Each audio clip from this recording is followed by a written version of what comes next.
सो जो शख्स नेक काम करता होगा और ईमान वाला भी होगा सो उसकी मेहनत का अकारत जाने वाला नहीं। देखो क्या बोलता है अल्लाह ताला, सो जो शख्स नेक काम करता होगा, मर्द हो या औरत, और वह ईमान वाला भी होगा सो उसकी मेहनत अकारत जाने वाला नहीं, उसका मेहनत का अकारत नहीं जाएगा। अगर राई के दाने के बराबर भी होगा अल्लाह ताला उसको ला के उसका हिसाब देने वाले काफ़ी है, बारीक बिन बाखबर है। और भी इसको लिख लेते हैं और अल्लाह ताला उसके नाम आमाल में उसको लिख लेते हैं। वो दफ्तर अल्लाह के पास महफूज है और ये लोग भूल गए। और हम जिन बस्तियों को अजाब से या मौत से फना कर चुके हैं उनके बाशिंदों के लिए ये बात नामुमकिन है कि वहाँ दुनिया में फिर लौट कर आवे। जो मर गया, जो कब्रिस्तान में दबा दिया गया, किसको जला दिया गया, किसी को पानी में बहा दिया गया, तो दोबारा ज़िंदा होकर दुनिया में नहीं आए। चंदे लोगों के बारे में है, कहाँ कहाँ लिखा हुआ है कुरान में, वो क़सस अंबिया से मालूम पड़ जाएगा। और कुरान में पहले पहले पारों में भी लिखा हुआ है, दूसरे पारों में। तो वह अल्लाह की मर्ज़ी है, इसमें अल्लाह की कुदरत में हम कोई खलल नहीं डाल सकते हैं। यहाँ तक कि जब याजूज व माजूज खोल दिए जाएंगे, जो क़यामत के निशानियाँ हैं, वो याजूज माजूज आने का, और वह गायद कसरत की वजह से बाहर बुलंदी से जैसे पहाड़ व टेला निकलते मालूम होंगे, जैसा इंसानों को पर आके पड़ेंगे।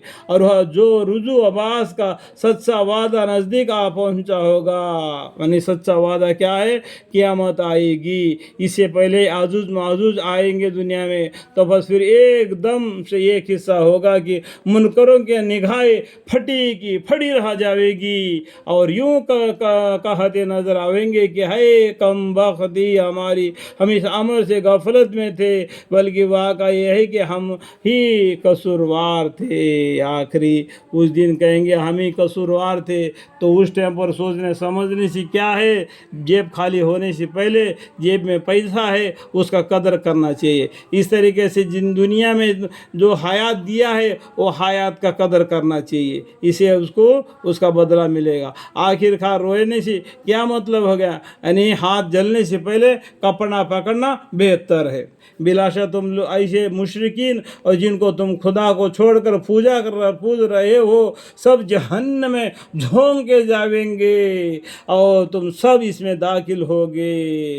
जिसको तुमने इबादत किया और वो भी, और तुम्हारे माबूद, और तुम इबादत करने की वजह से, शिरिक करने की वजह से दोनों को जहन्नम में डाल दिया जाएगा। वो माबूद कहेंगे कि या अल्लाह हमने इनको जबरन हमको इबादत करके हमने नहीं बोला, इन लोगों ने हमको भूत बना के हमको इबादत किया। अल्लाह बोलेंगे मेरे सामने कोई झगड़े की बात मत नहीं। जी जहाँ तो ये गुमराह हो गए, गुमराह करने की वजह से, गुमराह होने की वजह से शैतान को और इन माबूदों को और इनको सबको जहन्नम में डाल देंगे अल्लाह ताला, सब इसमें दाखिल होंगे। और ये बात समझने की है कि अगर ये तुम्हारे माबूद वाका माबूद होते तो इस जहन्नम में क्यों जल जाते। अगर तुम्हारे माबूद जिनको तुम इबादत करते थे अगर वो माबूद होते तो क्यों जहन्नम में जाएंगे। एक अल्लाह है, बस वही एक सभी को पैदा किया, जिसको पैदा किया उसी को आप लोगों ने माबूद बना के करार दे लिया, जो शिर्क बना दिया। इसके वजह से वो माबूद भी जहन्नम में चले गए और सब आबदीन माबूदीन इसमें हमेशा हमेशा को रहेंगे। और उनका इसमें शोर होगा और वह अपने शोर व गल में किसी की कोई बात नहीं सुनेंगे। देखो जहन्नम में आग की जलना, जैसा दुनिया में आग हाथ को लग जाता है तो चिल्लाने लगता है तो कोई किसी का बात समझ में नहीं आता। इस तरह के सभी आदमी शोर गोल होगा जहन्नम में, सब आदमी अपने अपने आमाल के हिसाब से अजाब में मुब्तला होंगे, उसको कोई नहीं सुनेंगे भी नहीं। ये तो दोनों दोज़खियों का हाल हुआ। और जिन लोगों ने हमारी तरफ से भलाई मुक़द्दर हो चुके हैं, यानी दुनिया में मेहनत की एक अल्लाह की इबादत के लिए, इन्नल्लज़ीना सबक़त लहुम मिनल हुस्ना उलाइका अन्हा मुबअदून,